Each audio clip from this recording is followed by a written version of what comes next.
If we don't see the Fed change policy, the probability of recession will go up. What we want to discuss really is this pivot point that we're at about whether or not the Fed is going to cause us to go into recession and what the benefits and risks are of doing so. There are two possible directions for us. One is that the Fed realizes that its ability to fight exogenous inflation with higher rates is a bit of a fool's game.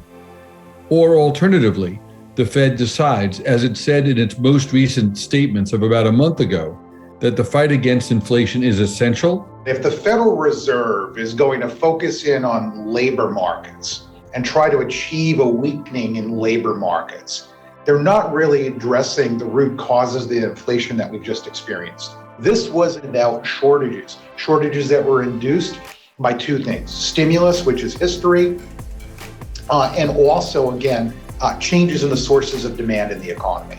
So one of the things that we're seeing right now are these indicators that are flashing recession risk, and that's why the word recession is showing up at 3 times the rate in Google that it did just 2 months ago. This expectation of recession driven by monetary policy, right, is what will lower interest rates, but it's also going to slow the economy. Now, if you take a look at the tightening that they've already completed, it's not there yet, right? The Fed is at 150 basis points. The 10-year Treasury yield is at 3%. And again, if the Federal Reserve were to somehow stop, we wouldn't look at this as sort of pushing us over the cliff. The question that Steve and I are addressing, and one of the reasons why we have a 45% chance of a resilience result and a 40% chance of a recession, is because we're right at that point now.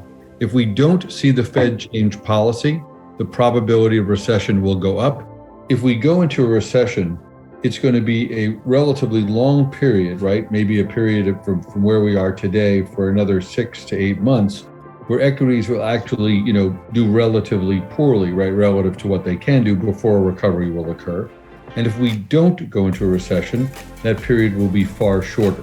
What we're really thinking about here is that we're migrating from interest rate risk, which we think is sort of over, to credit risk, which is really associated with just the cyclical performance of the economy. Now, credit risk is going to be there, whether it gets a little worse or a lot worse, will depend on how the Fed conducts policy. Until we have clarity about what the Fed is going to do, our emphasis on quality portfolios and quality bonds is incredibly important. That's because the assets that we're holding in our portfolios now, these quality assets with specific exposures to specific industries, have already performed extremely well relative to the markets and are likely to do so until such time as we have clarity.